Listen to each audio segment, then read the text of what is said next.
আরে এই নরপশু হত্যাকারী, তোর কি মা বোন ছিল না? আর কি তোর কি সন্তান নেই? তোর কি এতটুকু বিবেক ছিল না 7 বছর একটা শিশুর কাছে যেতে? কিভাবে পারলি? আরে তোর ব্রেনটি কি মস্তক কি নষ্ট হয়ে গেছিল? আরে পশু, তোদের জন্য তো সরকার অনেক ব্যবস্থা করে রেখেছে।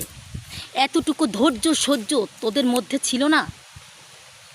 আজকে একটা 7 বছর শিশুকে যেভাবে নির্যাতন করে হত্যা করলি, কোথায় থাকবি আজকে?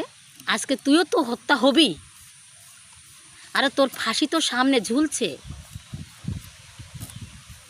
একটু চিন্তা কর, ভাব, দেখ জনগণ কি করে তোকে ফাঁসিতে ঝুলায়।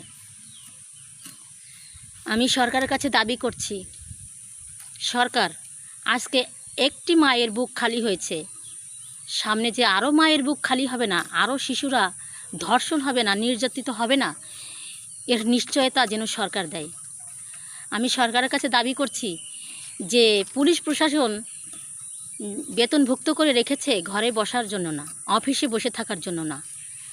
আমি দাবি করি যে যে মায়ের সন্তানেরা স্কুলে কলেজে যায় তাদের নিরাপত্তার জন্য জায়গায় জায়গায় স্থানে স্থানে মোড়ে মোড়ে যেন পুলিশের গার্ড প্রশাসন থাকে।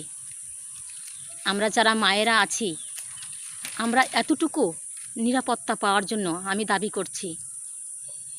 আজকে আমার একটা সন্তান স্কুলে যাচ্ছে, এই যে নির্যাতিত হয়েছে, এই যে দর্শন হয়েছে, এই কথা আমার দেহে কিন্তু মনে থাকবে, এবং যে আমার সন্তান যাচ্ছে স্কুলে কি হবে, কোথাও কোনো বাগানে আগানে ভয় পায় কি, কেউ কিছু বলে কি।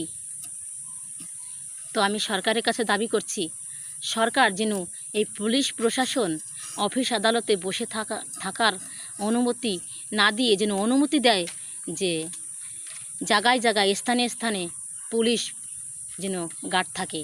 আমার এই কথায় যারা একমত তারা আমাকে কমেন্ট করে জানাবেন প্লিজ।